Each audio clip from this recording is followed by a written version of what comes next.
राधे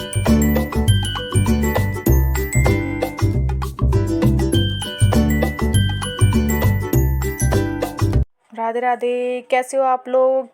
तो हम स्टार्ट करने वाले हैं क्लास 6 का चैप्टर 8, जिसका नाम है body movement.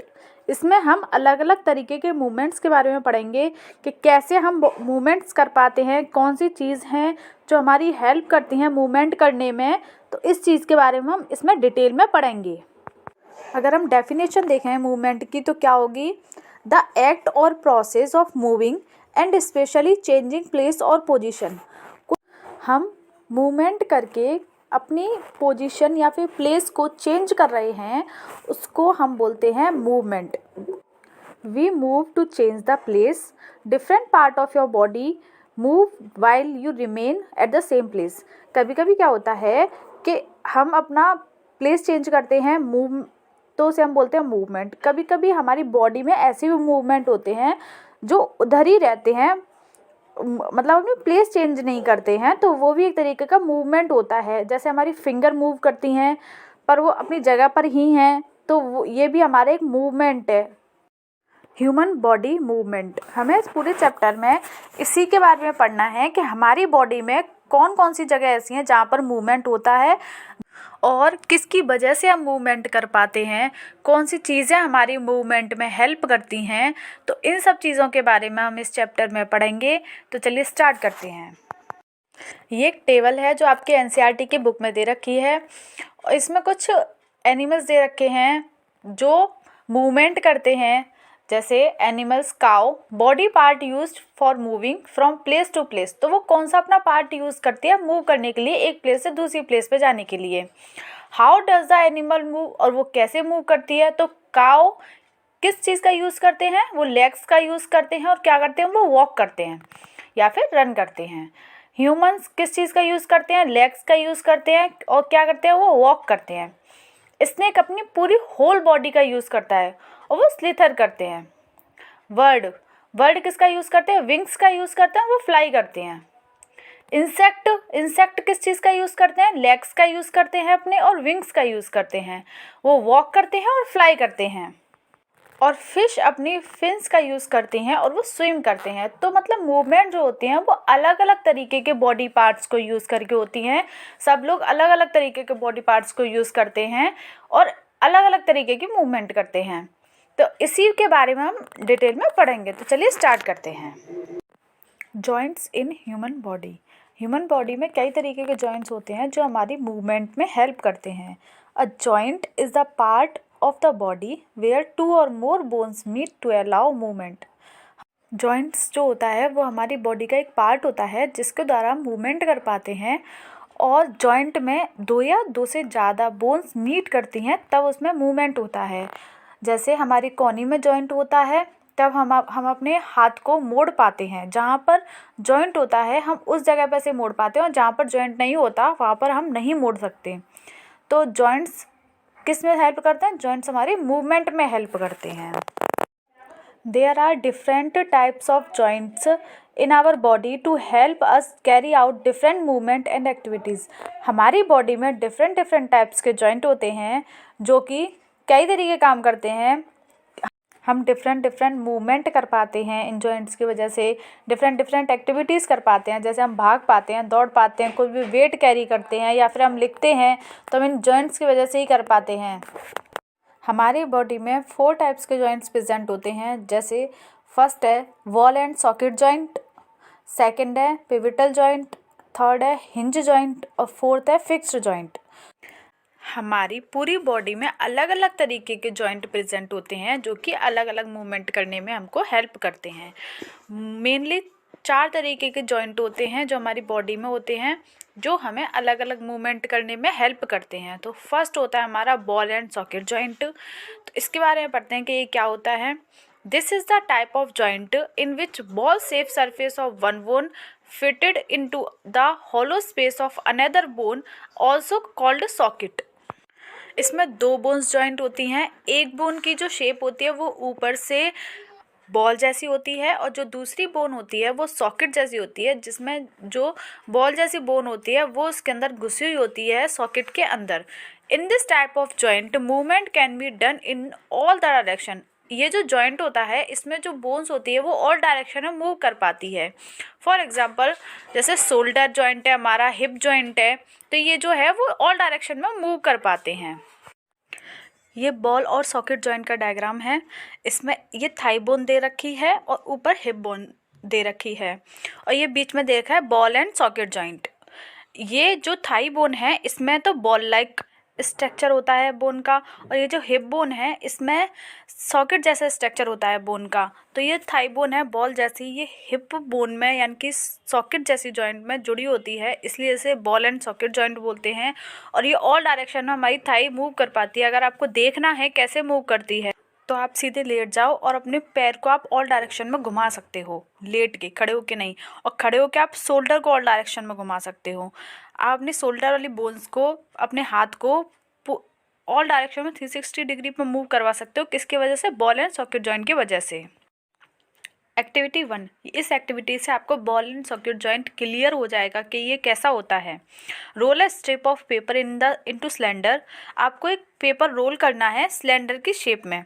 Make a small hole in an old rubber or plastic ball and push the paper cylinder into it. आपको एक बॉल बनानी है, ओल्ड रबर से बना लो या तो प्लास्टिक बॉल बना लो या कोई सी बॉल बनानी है, आपको एक बॉल लेनी है। We can also stick the cylinder on the wall, put the ball into small bowl. आपको क्या करना है, एक स्टिक जैसा बनाना है। देखो सिंपली आपने एक सिलेंडर जैसा बनाया था पेपर से और एक बॉल बनाई थी। सिलेंडर को और बॉल को एक दूसरे में स्टिक कर देना है। फिर आपको एक बाउल लेना है जो आपको बॉल के ऊपर रख देना है, ठीक है। Does the ball rotate freely inside the bowl. क्या जो बॉल है उसके बाउल के अंदर फ्रीली रोटेट कर पा रही है। Does the paper cylinder also rotate. क्या पेपर सिलेंडर भी रोटेट कर रहा है। ये सारी चीज़ें आपको उस एक्टिविटी से नोटिस करनी है। ये एक्टिविटी आप घर पर भी करके देख सकते हो, जिससे आपको बॉल और सॉकेट जॉइंट इजीली समझ में आ जाए कि कैसा जॉइंट होता है ये एक्टिविटी 1 का डायग्राम है। इससे आपको क्या करना है, देखो ये आपने सिलेंडर बनाया था, पेपर सिलेंडर बनाया था, ये नीचे सबसे नीचे, उससे ऊपर आपने बॉल जो कि उससे जॉइंट कर दी, उसके ऊपर आपने बाउल रख दिया और फिर आपको सिलेंडर से उसको घुमा के देखना है क्या बाउल घूम रहा है या फिर जो स्टिक है उसमें आपको फ्रीली वो आप उसको मूव कर पा रहे हो, ये आपको इसमें देखना है। तो आपको क्या नोटिस करोगे कि जब आप उसको घुमा रहे हो तो वो बॉल जो है उस बाउल में फ्रीली मूव कर पा रही है, क्योंकि उसमें स्पेस है इतना सारा कि जिससे वो फ्रीली मूव कर पाए। तो ऐसा ही बॉल और सॉकेट जॉइंट होता है। मान लो ये जो बाउल है ये एक बोन का सॉकेट है और ये जो बॉल है ये एक बॉल, मतलब एक बोन ऐसी बनी होती है बॉल जैसी। एक बोन और दूसरी बोन आपस में ऐसे ही करके होती है जॉइंट, जिससे ये बॉल वाली जो बोन है वो इजीली मूव कर पाती है। इसलिए हमारा जो शोल्डर है या फिर थाई वाली बोन है वो मूव कर पाती है इजीली। अब ये उस डायग्राम से रिलेटेड है। Now imagine that the paper cylinder is your arm and the ball is it and. अब आप ये समझो कि जो आपने पेपर सिलेंडर बनाया था वो आपकी आर्म है और जो बॉल जैसा है वो आपका एंड है।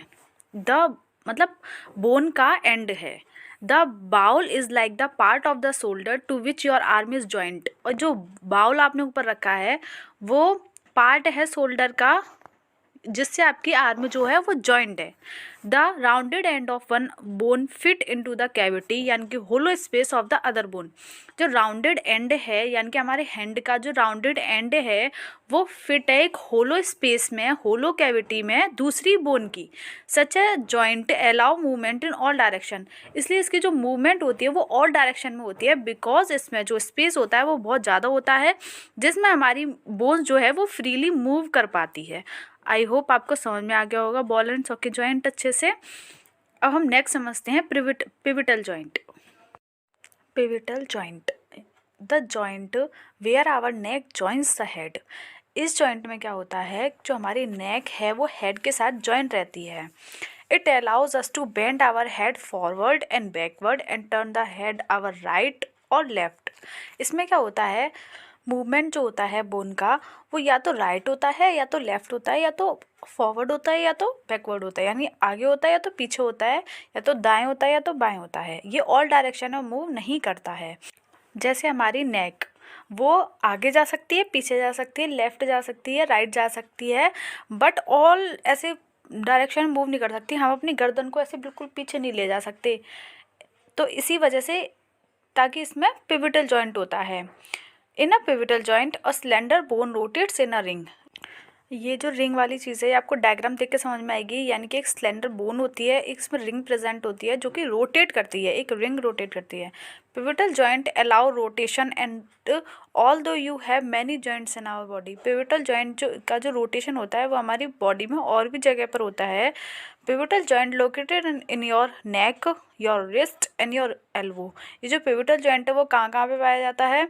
ये नेक में पाया जाता है, तुम्हारे आपके रिस्ट में पाया जाता है। आपको रिस्ट लगेगा कि ये ऑल डायरेक्शन में घूम रही है, बट ये या तो राइट या लेफ्ट या तो फॉरवर्ड या बैकवर्ड, ये ऐसी घूम सकती है, ये ऑल डायरेक्शन में नहीं घूम सकती है।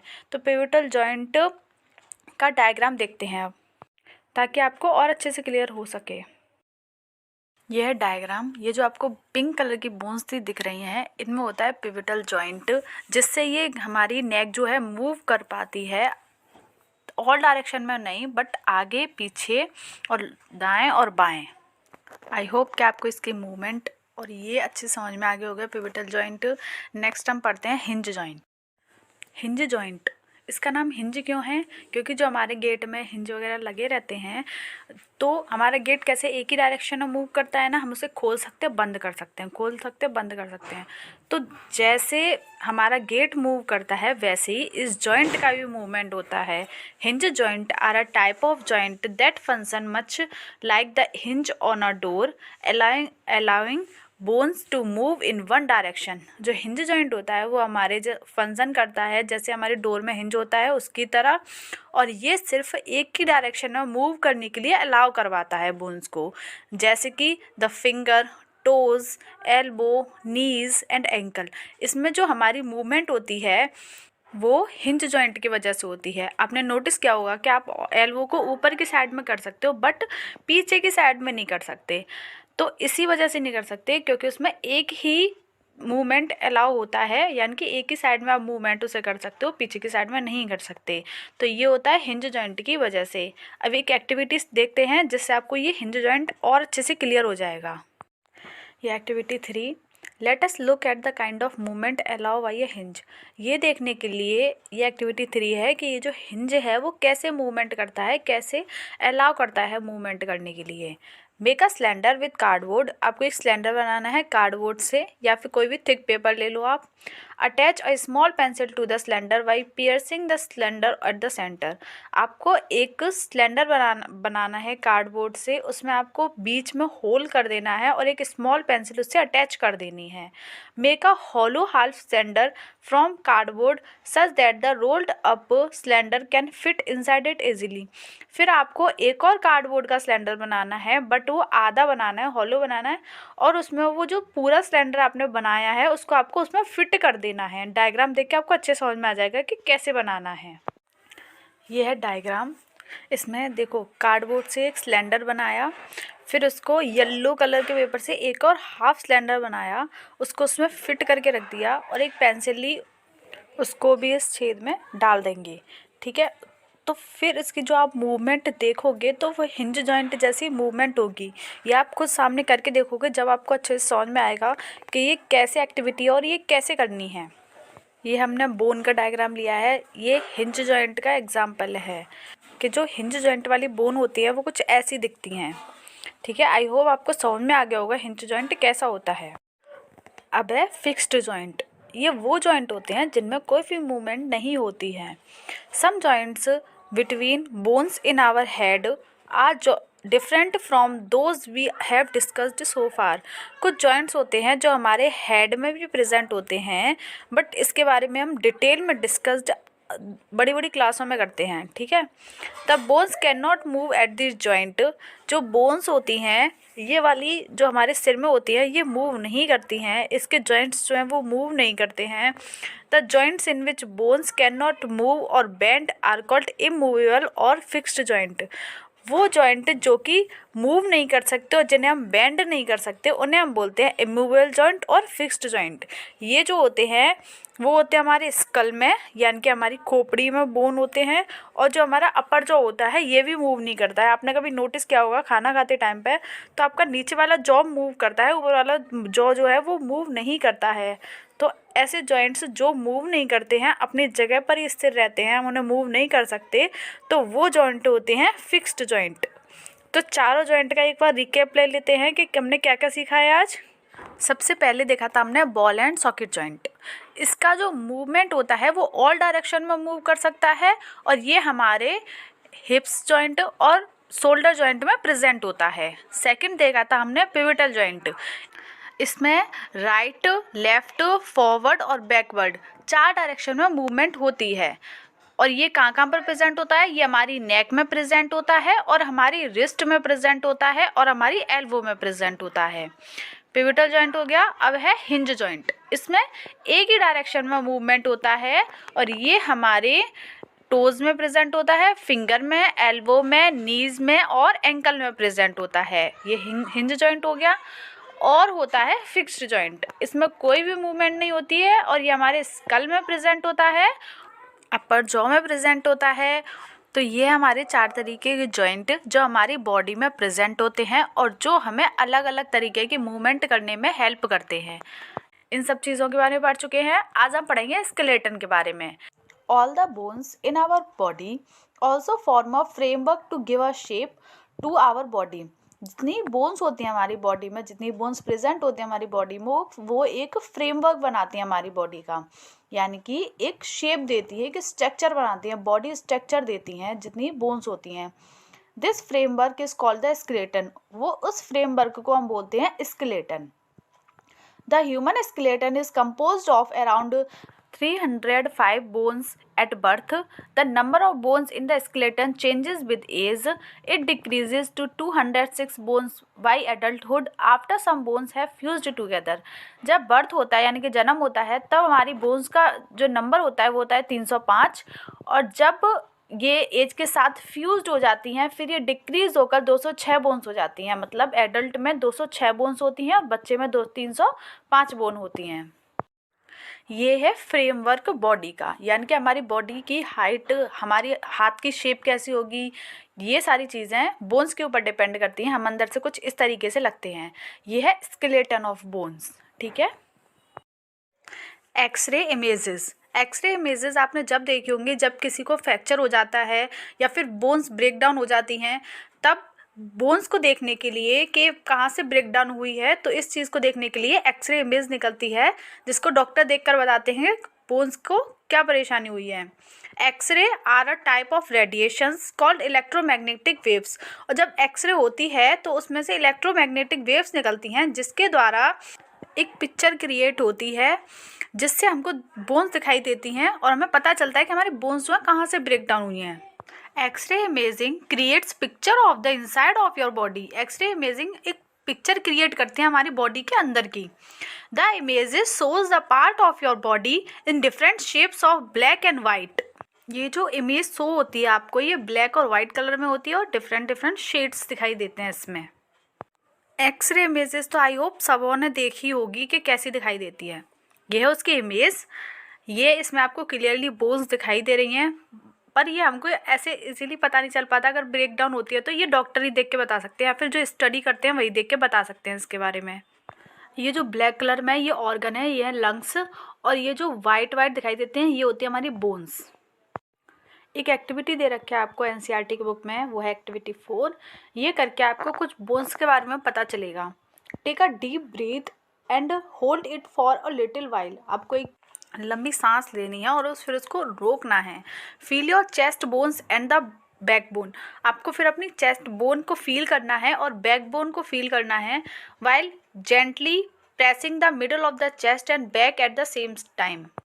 मतलब आपको एक डीप ब्रीथ लेनी है, फिर उसके बाद उसको रोकना है थोड़ी देर। रोकने के बाद आपको अपनी चेस्ट की बोन्स को और बैकबोन को फील करके देखना है और फील क्या करना है, count as many ribs are curiously bent. आपको देखना है कि आपके जो चेस्ट साइड में आपको रिब्स दिखाई देंगी जो बेंट होती है, यानी कि मुड़ी हुई होती है, सीधी नहीं होती। They joins the chest bone and the back bone together to form a box. और ये चेस्ट बोन और बैक बोन आपस में जॉइंट होती हैं और ये बॉक्स लाइक स्ट्रक्चर बनाती हैं। ये हमको इतनी इजीली फील नहीं होंगी खुद में, अगर हम दूसरे में देखेंगे तो अच्छे से हमको दिखाई देंगी। This is called the rib case. जो दोनों जॉइंट होके पीछे बैकबोन और आगे की रिब्स जॉइंट होके एक रिब केस बनाती हैं दोनों। There are 12 ribs on each side of chest. 12 ribs each side होती है हमारी चेस्ट के। Some important internal parts of our body lie protected inside this case. अब ये रिब्स हमारी क्यों होती हैं? ये रिब्स इस वजह से होती हैं क्योंकि ये हमारे कुछ इंपॉर्टेंट पार्ट होते हैं इंटरनल, जिनको ये प्रोटेक्ट करती हैं। जैसे कि लंग्स हो गए, हार्ट है, तो इनको ये प्रोटेक्ट करती हैं। लिवर है। Ask some friends touch their toes without bending their knees. फिर आपको अपने एक फ्रेंड से बोलना है कि क्या वो अपने बिना नीज को मोड़े हुए अपने टोज को टच कर सकता है। फिर से वो टच करवाना है। Starting from the neck, move your finger downward on the back of your friend. What you feel is the backbone. फिर आपको अपनी फिंगर से उसकी नेक से मूव करते हुए मतलब टच करके देखना है कि आपको क्या फील हो रहा है, मतलब बैकबोन की तरफ आपको क्या फील हो रहा है। देखो ये जो सर्कल हो रहे हैं ये है हमारी रिब्स। और फिर जब आप अपने फ्रेंड को बेंड करवाओगे तो आपको ये क्लियरली फील होगी, जो पीछे जो रीढ़ की हड्डी होती है ये आपको क्लियरली फील होगी। मतलब ये देखो आगे वाली रिब्स और पीछे वाली बैकबोन मिला के ये एक केस टाइप बना रही है, तो इसी को हम बोलते हैं rib cage. It is made up of many small bones called vertebrae. देखो जब आप उसको फील करोगे तो वो आपको फील होगा कि वो छोटी छोटी बोन से मिलकर बना है, जिसको हम क्या बोलते हैं? वर्टिब्री बोलते हैं। सामने वाली को हम बोलते हैं रिब्स, पीछे वाली को हम बोलते हैं वर्टिब्री। तो ये the backbone consist of 33 vertebrae. तो हमारी जो बैकबोन है वो 33 वर्टिब्री से मिलकर बनी है। The rib case is joint to this bone. तो ये जो बोन्स हैं वो रिब केस से जॉइंट होती हैं। Make your friend stand with both hands pressed to the wall and ask him the push the wall. मतलब आपको इसमें दो चीज़ समझ में आ गई कि एक हमने रिब केस पढ़ लिया जिसमें रिब्स होती हैं और वर्टिब्री जॉइंट होती हैं। तो वर्टिब्री कितनी होती हैं? 33 और रिब्स होती है हमारी 24। ठीक है, दो चीज़ समझ में आ गई। अब हमें तीसरी क्या एक्टिविटी करनी है कि अपने फ्रेंड से बोलना है कि वो वॉल को ऐसे धक्का देते हैं ना, हम उस पोजीशन में खड़ा हो जाए। Do you notice the two bones on the back are prominent where the shoulder are. जिधर की साइड में शोल्डर होते हैं उधर की साइड में आपको दो बोन्स दिखाएंगे क्लियरली, तो आपको वो फील करके देखना है। यह है पीछे बैकबोन का डायग्राम। इसमें 33 वर्टिब्री होती हैं और इस पूरे टोटल को बोलते हैं vertebral column. They are called shoulder bones. फिर जब वो ऐसे खड़ा होगा उस पोजीशन में कि बॉल को धक्का मार रहा है, यानी कि दीवार को धक्का मार रहा है, उस पोजीशन में खड़ा होगा तो आपको कुछ शोल्डर बोन्स दिखाई देंगी। The skull is made up of many bones joint together. और जो हमारा स्कल होता है, जो हमारी खोपड़ी होती है, वो कई बोन से मिलकर बनी होती है। In it encloses and protect a very important part of the body, the brain. तो जो स्कल होता है हमारा वो बहुत इंपॉर्टेंट पार्ट को प्रोटेक्ट करके रखता है, जो होता है हमारा brain. We discussed many bones and the joints of our skeleton. हमने स्केलेटन में कई बोन्स के बारे में स्टडी करी और जॉइंट्स के बारे में भी स्टडी करी थी प्रीवियस वीडियोज़ में। There are some additional parts of the skeleton that are not as hard as the bones and which can be bent. These are called cartilage. हमारी बॉडी में कुछ ऐसे पार्ट भी होते हैं जो कि ना तो बोन्स की तरह हार्ड होते हैं और ना ही सॉफ्ट होते हैं और बेंट भी हो जाते हैं इजीली। तो उसको हम क्या बोलते हैं? तो दीज आर कॉल्ड कार्टिलेज। वो होते हैं हमारे कार्टिलेज के बने हुए। Feel your year. अगर आप अपने ईयर को फील करोगे तो वो इजीली बेंट हो जाता है और बोन्स की तरह हार्ड भी नहीं है कि आप इसे मोड़ नहीं पा रहे हो। तो ऐसी चीज़ें जो इजीली मुड़ पाती हैं और बोन्स की बनी नहीं होती हैं तो वो होते हैं कार्टिलेज की बनी हुई। तो ईयर किसका होता है? हमारा कार्टिलेज का। You do feel something in the uppermost of the ear that is not as soft as the earlobe but not as hard as a bone, isn't it? आप है ना कान में भी दो चीज़ फील करोगे कि अगर आप उससे ऊपर से टच करके देखोगे तो थोड़ा हार्ड सा फील होगा। जब आप ईयर लोब्स को टच करके देखोगे, ईयर लोब्स मतलब जहाँ से हम कान, जो गर्ल्स वगैरह कान छिदवाती हैं वहाँ पे उसे बोलते हैं ईयर लोब। तब आप जब ईयर लोब को टच करोगे तो वो थोड़ा सॉफ्ट फील होगा ऊपर वाले पार्ट से। तो ऐसा क्यों होता है, आपने ये चीज़ नोटिस करी है? दिस इज अ कार्टिलेज, तो ये कार्टिलेज है। Cartilage is also found in the joints of the body, और कार्टिलेज हमारे बॉडी के जॉइंट्स में भी पाया जाता है।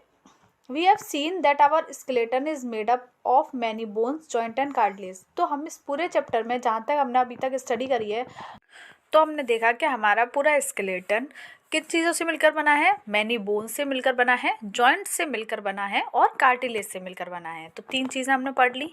What makes the bone move the way they do.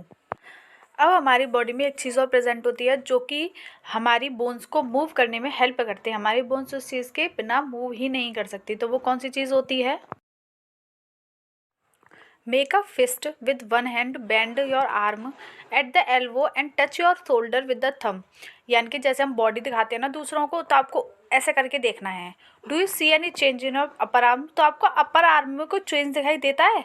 क्या दिखाई देता है? जब हम ऐसे बॉडी दिखाते हैं तो हमको ऐसे बॉडी फील होने लग जाती है, यानी कि हमारी मसल्स जो हैं ऊपर की वो कॉन्ट्रैक्ट हो जाती हैं। Do you observe a swollen region in the upper arm? क्या आपको कुछ स्वेलन दिखाई देगा? This is a muscles. तो वो क्या होती है? मसल्स होती हैं। The muscles bulked due to contraction, it became smaller in length. यानी कि जो मसल्स होती हैं वो हमारी कॉन्ट्रैक्ट हो जाती हैं और छोटी हो जाती हैं लेंथ में। Now bring your arm back to its normal positions. फिर दोबारा से अब अगर अपना हाथ सीधा करेंगे तो हमारी मसल दोबारा नॉर्मल पोजिशंस में आ जाती हैं।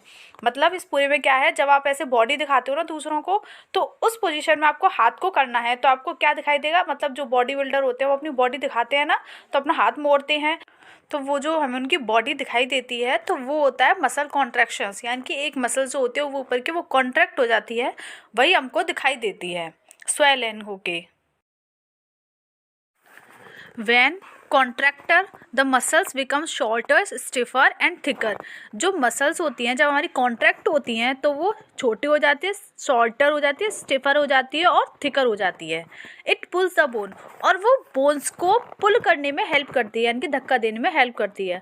Muscles work in pair, muscle जो होती हैं वो पेयर में वर्क करती हैं। When one of them contract, the one is pulled in that directions, the other muscles of the relax. जब एक मसल्स कॉन्ट्रैक्ट होती है तो दूसरी मसल्स क्या करती है? रिलैक्स हो जाती है। तो जब एक मसल्स कॉन्ट्रैक्ट होती है तो वो क्या करती है? हाथ को मूव करने में हेल्प करती है, यानी कि जब हम उसे मोड़ते हैं तो मोड़ने में हेल्प करती है। और दूसरी मसल्स क्या करती है? जब हम हाथ को सीधा करते हैं तो उसको रिलैक्स करने में हेल्प करती है। अब muscles can only pull, it can not push. जो मसल्स होती हैं वो सिर्फ पुल करती हैं, पुश नहीं करती हैं। Thus two muscles have to work together to move a bone. जब मसल्स जो है जब पेयर में वर्क करती हैं, यानी कि रिलैक्स करने में और कॉन्ट्रैक्ट करने में हेल्प करती हैं, तभी एक बोन्स जो है मूव कर पाती है। तो बिना मसल्स के मूव नहीं कर पाती। और मसल्स कैसे वर्क करती हैं? मसल्स पेयर में वर्क करती हैं। आई होप कि आपको अच्छे से ये चैप्टर समझ में आ गया होगा। मतलब जहाँ तक हमने ये पढ़ा है वहाँ तक आपको ये चैप्टर समझ में आ गया होगा। इस वीडियो का एक बार रिकेप ले लेते हैं कि हमने क्या क्या पढ़ा था। हमने सबसे पहले पढ़ा था बोन्स, जो कि 24 होती हैं, और रिब्स और बैकबोन आपस में जॉइंट होती हैं, जो कि एक रिब केज बनाती हैं। और हमने पढ़ा था कि बैकबोन में 33 वर्टिब्री होती हैं। मतलब हमारी बैकबोन 33 वर्टिब्री से मिलकर बनी होती है, जिसे हम वर्टिब्रल कॉलम बोलते हैं।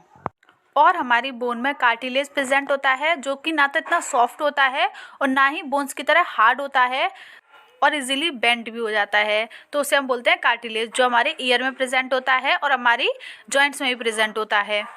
और हमने पढ़ा था मसल्स के बारे में, जो कि पेयर में वर्क करती हैं। जब एक कॉन्ट्रैक्ट होती है तो वो हाथ को मोड़ने में हेल्प करती हैं और एक मसल्स अपने उसी पोजीशंस में लाने में हेल्प करती है। आज हम पढ़ेंगे जॉइंट्स इन एनिमल बॉडी। अब हमें ये पढ़ना है कि एनिमल बॉडी में जॉइंट्स होते हैं कि नहीं होते हैं, बोन्स प्रेजेंट होती हैं कि नहीं होती हैं। तो चलिए स्टार्ट करते हैं। एक एक्टिविटी दे रखी है, एक्टिविटी 5। इससे आपको सारी चीज़ें क्लियर हो जाएंगी। Observe an earthworm moving on soil in a garden, gently lift it and place it on a piece of filter paper. आपने अर्थवॉर्म देखी होंगी, गार्डन में वो सॉइल में मूव करती रहती हैं, तो आपको उनको उठाना है, मतलब किसी एक को उठा लो और एक फिल्टर पेपर पर रख दो उसको। ऑब्जर्व इट्स मूवमेंट, और उसकी मूवमेंट को ऑब्जर्व करके देखना है फिर आपको। Then place it on a smooth glass plate or any slippery surface. Observe its movement now. आपको क्या करना है, पहले उसको फिल्टर पेपर पर रख के देखना है, तब उसकी मूवमेंट देखनी है। फिर आपको उसको एक स्लिपरी सरफेस पर रख के देखना है, या तो आप ग्लास प्लेट पर भी रख के देख सकते हो। फिर आपको उसकी मूवमेंट देखनी है। तो आपको दोनों में मूवमेंट देखनी है कि आपको क्या अंतर दिखाई दे रहा है, वो कैसे मूव कर रहा है दोनों में। In which of the above two surface do you find that the earthworm is able to move easily? फिर आपको उन दोनों सरफेस पर जब आप रखोगे, एक फिल्टर पेपर पर और ग्लास पर रख के देखोगे, तो आपको ये देखना है कि वो किस पर इजीली मूव कर पा रही है। The body of earthworm is made up of many rings joint end to end. आपने अगर अर्थवॉर्म देखी होगी तो उसकी बॉडी जो होती है वो रिंग जॉइंट होती हैं, एक एंड से लेके दूसरे एंड तक, मतलब बीच बीच में रिंग प्रेजेंट होती हैं जिसके द्वारा वो मूव कर पाती है। An earthworm does not have bones, और अर्थवॉर्म में कोई भी बोन्स प्रेजेंट नहीं होती। It has muscles which help to extend and shorten the body. उसकी मसल्स ही उसको बॉडी को मूव करने में हेल्प करती हैं, यानी कि एक्सटेंड करती हैं और शॉर्टन, यानी कि बॉडी जो उसकी एक्सटेंड और शॉर्टन होती है वो मसल्स के द्वारा ही होती है। During movement, the earthworm first extend the front part of the body, keeping the rear portion fixed to the ground. जब वो मूवमेंट करती है तो उसका जो आगे का पार्ट होता है वो एक्सटेंड होता है, यानी कि आगे की ओर बढ़ता है, और पीछे के पार्ट को वो फिक्स करती है ग्राउंड में, ताकि वो आगे के पार्ट को एक्सटेंड कर पाए। Then it fixes the front end and releases the rear end. फिर जैसे जब वो आगे के साइड में एक्सटेंड करती है तो पीछे के पार्ट को फिक्स करती है, और जब वो पीछे के पार्ट को रिलीज करती है तो आगे के पार्ट को फिक्स करती है। इस तरीके से वो मूव कर पाती है। This makes it move forward by small distance. फिर ऐसे ऐसे वो स्मॉल डिस्टेंस लेके मूव करती है। Repeating such muscles expansions and contractions the earthworm can move through soil. ऐसे ही रिपीटिंग प्रोसेस होता है, एक्सपेंशंस होता है, कॉन्ट्रैक्शंस होता है, इसी के द्वारा वो सॉइल पे मूव कर पाती है। The body secretes a slimy substance to help the movement. और अर्थवॉर्म की बॉडी जो है एक स्लीमी सब्सटेंस को सिक्रेट करती है जो उसकी मूवमेंट में हेल्प करता है। ये देखो, ये है अर्थवॉर्म का डायग्राम। देखो, इसकी बॉडी पर मैनी रिंग्स प्रेजेंट हैं। तो इसकी बॉडी किससे बनी होती है? रिंग से बनी होती है, और इसके अंदर बोन्स प्रेजेंट नहीं होती, और ये रिंग्स ही इसको मूवमेंट करने में हेल्प करती है। Under its body it has a large number of tiny bristles, यानी कि hair like structure projecting out. ये अर्थवॉर्म के बारे में ही बात हो रही है अभी, कि इसके बॉडी के अंदर टिनी ब्रिस्टल्स प्रेजेंट होते हैं, यानी कि हेयर लाइक स्ट्रक्चर प्रेजेंट होते हैं, जो बाहर की साइड में भी निकले हुए होते हैं। The bristles are connected with muscles, और इसके जो ब्रिस्टल्स होते हैं वो मसल्स के साथ कनेक्ट होते हैं। The bristles help to get a good grip on the ground. तो ये ग्राउंड में उन्हीं ब्रिस्टल्स की वजह से ग्रिप बना पाती है, यानी कि मजबूती बना पाती है, पकड़ पाती है अच्छे से, इसीलिए ये मूव कर पाती है। The earthworm actually Yeats it's way through the soil its body, then throws away the undigested part of the material then it eats. This activity of an earthworm makes the soil more useful for plants. Earthworm जो undigested food release करती है अपनी body से, वो plant के लिए very useful होता है, मतलब मैन्योर की तरह काम करता है प्लांट्स के लिए। आई होप कि आपको अर्थवॉर्म अच्छे से समझ में आ गया होगा। अब है activity 6, observe a snail in your garden और इन फील्ड। आपको अब क्या करना है? स्नेल को ऑब्जर्व करना है। स्नेल देखी हो तो उसको ऑब्जर्व करना है, गार्डन वगैरह में होती हैं ये। Have you seen the rounded structure it carries on it's back. आपने देखा होगा तो उसके बैक पर एक राउंडेड स्ट्रक्चर प्रेजेंट होता है। This is called the shell and it is the outer skeleton of the snail but is not made of bones. तो जो उसके बैक पर प्रेजेंट होता है राउंडेड स्ट्रक्चर, वो होता है उसका शेल, मतलब आउटर स्केलेटन। हमारी बॉडी में अंदर स्केलेटन प्रेजेंट होता है, बट उसके बाहर स्केलेटन प्रेजेंट होता है, पर वो बोन्स का बना हुआ नहीं होता। The shell is a single unit and does not help in moving from place to place. और ये जो सेल होता है ये एक प्लेस से दूसरे प्लेस पर जाने के लिए यानी कि मूव करने में हेल्प नहीं करता है। It has to be dragged alone, और इसको ये ड्रैग करते हुए यानी कि घसीटते हुए खुद के साथ एक जगह से दूसरी जगह ले जाना पड़ता है। देखो ये है स्नेल का डायग्राम, ये ऊपर जो बना हुआ है शंख जैसा ये है शेल इसका, इसी को ये ड्रैग करते हुए अपने साथ जब ये मूव करता है तो ड्रैग करते हुए लेके जाता है। When it starts moving, carefully lift the glass plate along with the snail over your head. जब ये मूव कर रहा होगा तो आपको क्या करना है, इसको ग्लास प्लेट पर लेना है और लिफ्ट करते हुए अपने हेड के ऊपर लेकर जाना है। The thick structure is it's foot made of strong muscles. जो फुट वाला स्ट्रक्चर होता है नीचे से जब आप देखोगे ग्लास प्लेट पर रखकर तो आप देखोगे कि वो स्ट्रॉन्ग मसल्स का बना हुआ होता है। Now carefully tilt the glass plate, फिर आपको क्या करना है, उसे ग्लास प्लेट पे से उतार देना है। The wavy motions of the foot can be seen, तो आपको उसके फुट पे एक वेवी मोशन बन के वो वेव की तरीके से मूव करता हुआ दिखाई देगा।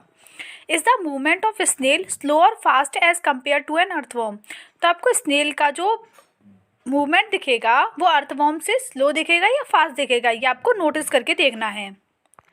ये एक्टिविटी करने के बाद जब आप स्नेल को मूव करते हुए देखोगे तो आप नोटिस करोगे कि स्नेल स्लो चलता है अर्थवॉर्म से, क्योंकि उसके ऊपर एक स्केलेटन का स्ट्रक्चर होता है जो कि उसे ड्रैग करते हुए अपने साथ लेके जाना पड़ता है, इसलिए वो स्लो चल पाता है।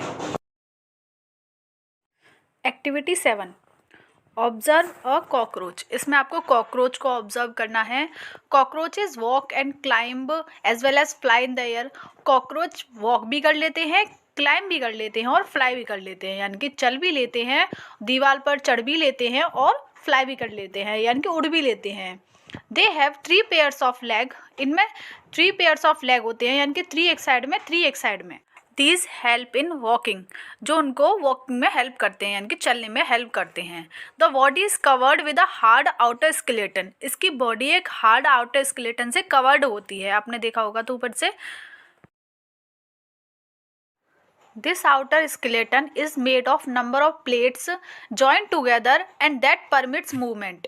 और ये जो आउटर स्केलेटन होता है इसका, ये बहुत सारी प्लेट से मिलकर बना होता है, जॉइंट होती हैं सारी प्लेट्स और उसको मूवमेंट करने में हेल्प करती हैं। There are 2 pairs of wings attach to the body behind head, head के पीछे की साइड में इसके 2 पेयर्स ऑफ विंग्स अटैच्ड होते हैं जो इसको फ्लाई करने में हेल्प करते हैं।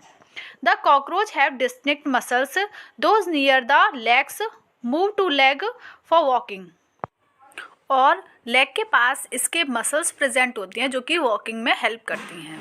The body muscles move the wings when the cockroach fly, जो बॉडी मसल्स हैं वो मूव करते हैं जब कॉकरोच फ्लाई करता है या फिर वॉक करता है तभी ये मसल्स जो हैं इसकी हेल्प करती हैं।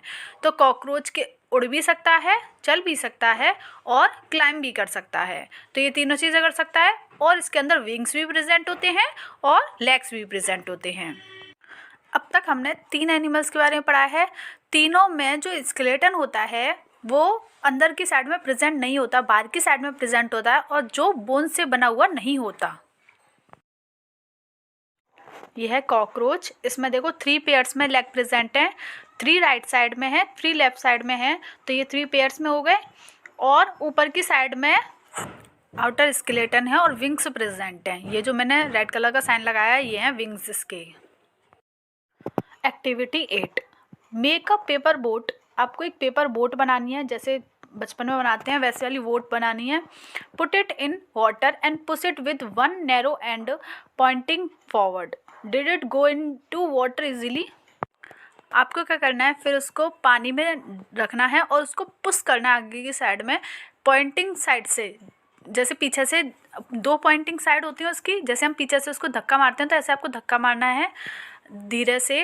Now hold the boat side way and push it now into the water from the broad side. Are you able to make the boat move in water when you push it from the side? Have you noticed that the shape of a boat is somewhat like a fish?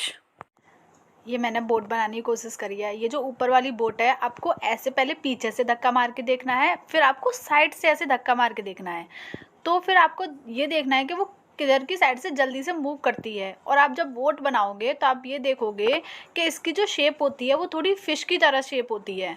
तो इस activity से हम ये समझेंगे कि fish कैसे move कर पाती है। देखो ये डायग्राम, आपको इस तरीके से धक्का मारना है, एक बार पीछे से और एक बार साइड से। फिर आपको ये देखना है कि किस तरीके से इजीली मूव कर पा रही है, जल्दी जल्दी किस तरीके से मूव करके चल पा रही है। The head and tail of the fish are smaller than the middle portion of the body. The body tapers at both ends. This body shape is called streamlined body. देखो जो आपने फिश देखी होगी तो उसका हेड और tell जो होता है वो तो स्मॉल होता है, मिडिल पोर्शन जो होता है उसका बड़ा होता है, और हेड और टेल मतलब मिडिल पोर्शन से छोटे होते हैं। तो इस बॉडी को हम क्या बोलते हैं? Streamlined body. The shape is such that water can flow around it easily and allow the fish to move in water.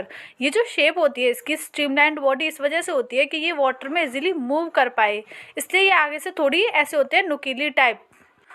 Boat जो हमने बनाई थी ना वैसी, ऐसी बोट जो होती है वही हमारी बीच में से थोड़ी चौड़ी होती है और साइड से नुकीली होती है, पीछे से भी नुकीली होती है। ऐसी हमारी फिश होती है जो कि वाटर में मूव करने में इजीली हेल्प करती है।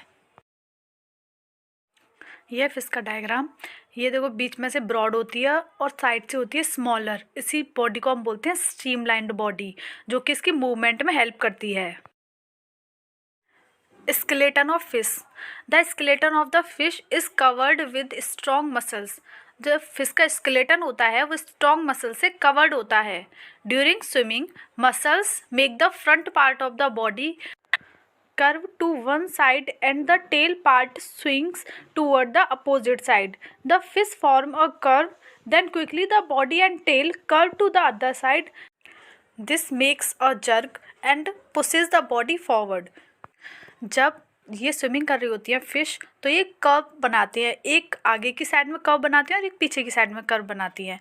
तो जो आगे की साइड में कर्व बनता है, पीछे की साइड में बनता है, वो दोनों अपोजिट डायरेक्शन में बनते हैं, तभी ये फिश जो है आगे की साइड में मूव कर पाती है। देखो ऐसे, ये फ्रंट पार्ट आगे की साइड में और ये बैक पार्ट। अगर ये इधर की साइड में कर्व बनना है तो ये पीछे वाला अपोजिट साइड में कर्व बनेगा। तो ऐसे करके ये मूवमेंट करती है। अभी मैं एक डायग्राम दिखाती हूँ, उससे आपको इजीली समझ में आ जाएगा कि फिश कैसे मूव करती हैं। ये है फिश का डायग्राम, ये इस तरीके से मूवमेंट करती हैं। ये देखो अपोजिट साइड में मूवमेंट हो रही है, ऊपर जो कर्व बनना है उसके अपोजिट में जो नीचे कर्व बन रहा है, इस तरीके से मूवमेंट करती हैं। और ये चीज़ बहुत फास्ट होती है, छोटी फिश में तो और भी ज़्यादा फास्ट होती है। Fish also have other fins on their body which mainly help to keep the balance of the body and to keep directions while swimming.